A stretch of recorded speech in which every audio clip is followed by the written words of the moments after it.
underwater. I'm under the water. Please help me. A lot of them will be underwater. I'm under the water. Please help me. Wait, do we get a special animation for giving a lot of these things? Or well, fuck me then, I guess not. The statue might not have given me a special animation, but it did give me a very important item, the keys to the Sumeru Shrine of Depth. So I looked at the location for these shrines and used the keys to collect the luxurious chest, which gave me a total of 160 primos, and I also took this really cute picture. So with that, I decided to end the day with a final primo gem check. Alright, so I think I'm done with recording for the day, so let me just check my primos real quick. So right now we have like, okay, jeez. I mean, this might look bad right now, but I do have some good ideas for tomorrow. So I guess I'll see you then. After seeing how slow my progress had been so far, I knew I had to change something. So I came up with a completely new plan. To speed my primos up, I decided to visit the place that I had completely forgotten about, the underground mines of the chasm. Hey yo, doesn't chasm on the map kinda look like Zhongli's?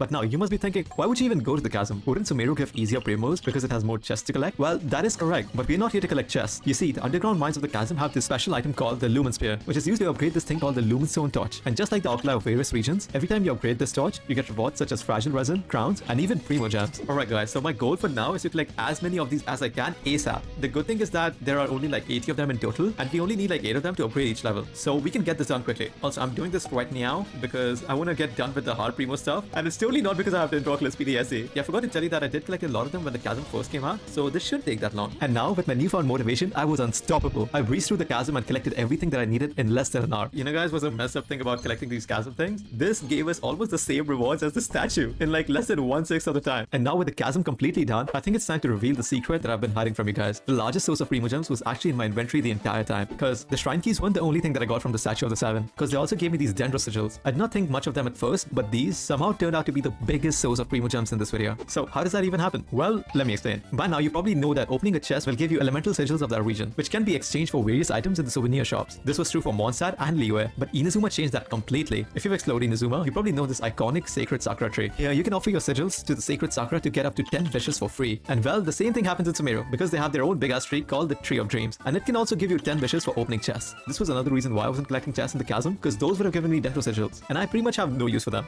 So my goal right now is to collect as many chests as I can ASAP. My plan is to start with this area of Sumeru first, and then I'll move on to the godforsaken desert afterwards. I only have like 14 hours left, so let's not waste any more time and get started. And thus, for the next hour, I started collecting every chest that I could see, and also got some dendroculus that I had missed. But midway through collecting all these chests, I realized that I had already made my second big mistake. By the way, do you guys remember what I said at the start of the video? Well, I don't blame you for not remembering, because I kind of forgot about that as well. I mean, that would not have been a big issue, but the thing that I was talking about is actually the most useful gadget for exploring Sumeru. Well, if you don't know what I'm talking about, it's the Dendro Treasure Compass, which gives you the location of the chest near you. So I quickly went to the Sumeru Reputation guy to get this gadget. Now, because I had already collected a bunch of chests and dendroculus, I got some easy Sumeru EXP for exploration. Then I completed some bounties to get some additional reputation, and there it was. The gadget that could save my run was finally in my hands. So I didn't waste any time and got to work. For the remainder of the day, I was unstoppable, causing eco-terrorism in every corner of Sumeru. And with the help of my trusty Dendro Compass, my productivity has tripled. And for once, I saw more chests here than in the right and main subreddit. But this is exactly where I made my third big mistake. At first glance, looking for chests and sigils sounded like the perfect idea. The only issue is that I had overestimated the amount of Dendro sigils I would get by a long shot. In fact, at the rate at which I was farming, it would have taken me more than 20 hours to get all the rewards from the tree. And by the time I realized how bad my exploration idea was, it was already too late. Wait, I only have 300 of these? Dude, I spent like 4 hours for the chest. I only got 300 sigils? What? So exactly at the halfway mark, I decided to go back to the Tree of Dreams with my Dendro sigils and claim whatever rewards that I could get. I also used the shrine key that I got from the tree, which gave me another 40 primos. And with that, I decided to end the day off with a final primo gem check. So it's like the end of day 2. So let's look at what our primo situation is looking like. So we have like 2,300 primos and 4 intertwined fates. I think that's like 2,700 primos total. I mean, it is a lot higher than day 1, but for tomorrow, I have some banger ideas to get even more. After Sumeru exploration blunder, I knew I had to change my strategy. The timer was already halfway over and I could not afford to waste even a second. So I stopped messing around and came up with an entirely new master plan. Alright guys, so as of right now, we need like 3,000 primos, right? And with all of my major primo sources depleted, I think it's time to move on to the final item on my list. And yes, I did actually make a physical list for my primo gem sources. Don't make fun of me. Anyways, the final item on my list is my huge backlog of quests. But that's not it, because we're not gonna do these quests randomly, because I actually stayed up all night yesterday and made this Excel sheet of every quest that I had left over to do. Here, you can see the name of the quest, how many primos it will give, and the total time time it'll take me to complete these quests. And according to my calculations, I can get up to 1200 primos if I complete everything here. But there's a tiny problem. It'll take me more than 20 hours to do that. But worry not, because I've also sorted these quests by the primo gems per second I'll get for them. So let's start at the bottom and work our way to the top. Holy shit, did I put more effort in Genshin than my school? And so I went berserk. I helped the Sissid mage find a boyfriend, made friends with the glowing tree, helped Sarouge get a girlfriend, stole a jade pendant, fixed a giant ass robot, jammed out with Aranaras, and did much more. And I somehow managed to complete all of that within 3 hours. Also later that day, Hoyoverse did their version 3.8 livestream, which meant that I got an extra 300 primos for pretty much doing nothing. And for the remainder of the day, I spent most of my time playing Left Click Simulator. I mean, speedrunning through the Sumeru quest, which involved me helping Dea overcome her trauma, helping Nahida overcome her trauma, and even helping Scaramouche overcome his trauma. Oh my god, Stara! Oh my god. So true.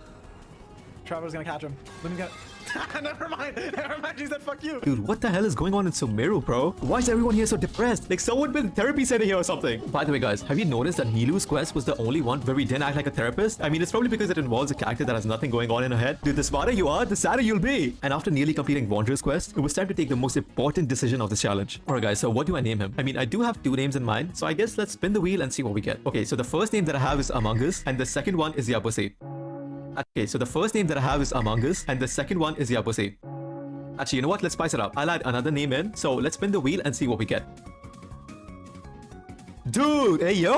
Okay, so whatever the top comment of the video is, I'll name him that. By the way, guys, imagine how easy these quests would have been if they added a simple skip button. That would have actually saved me so much time and given me so many primo gems. Actually, maybe that's exactly why they haven't added it yet. Now, I still have some time left over, so I decided to do the dessert quest with Jet. And all I can say is that Eremites are Hoyoverse's greatest creation. And now, with my daily down bad code, all I can say is that Eremites are Hoyoverse's greatest creation. And now, with my daily down bad quota completed, I think it's time to end the day off with the final primo gem check. Okay, so it's the end of day 3, so let's look at what our primos are looking like. So we have like 3,900 primos and 5 intertwined fates. Now, I might be wrong, but I think that's the most I've gotten in a day so far. So let's fucking go!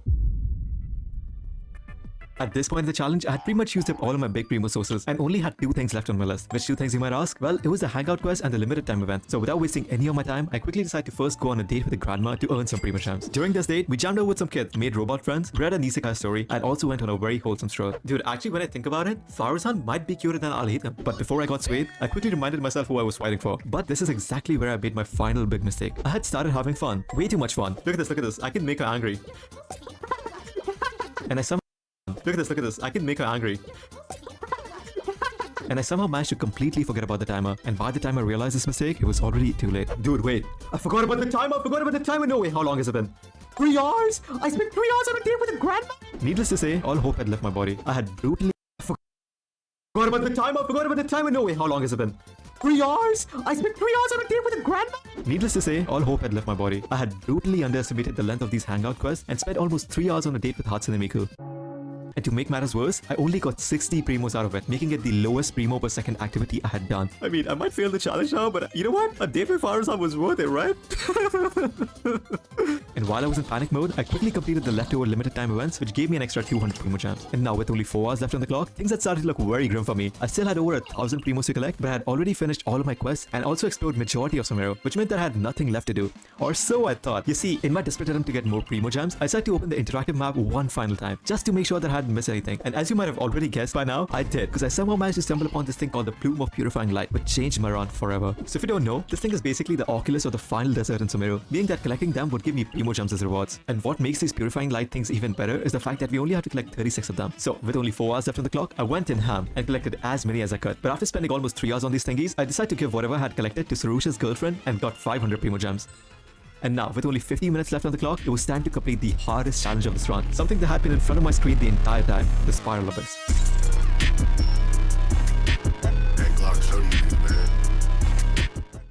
Now, this abyss was said to be one of the hardest ones yet, and completing it was going to be a race against time. So, I quickly geared up my characters and went in to complete the final challenge of this run. Now, floors 9 to 11 were easy. Using Yoimiya and Nilu, I quickly decimated everything that came in front of me. But now, finally, it was time for floor 12, the hardest continent in Genshin. But because I'm a god gamer, I did not have any problems here as well. Dude, no!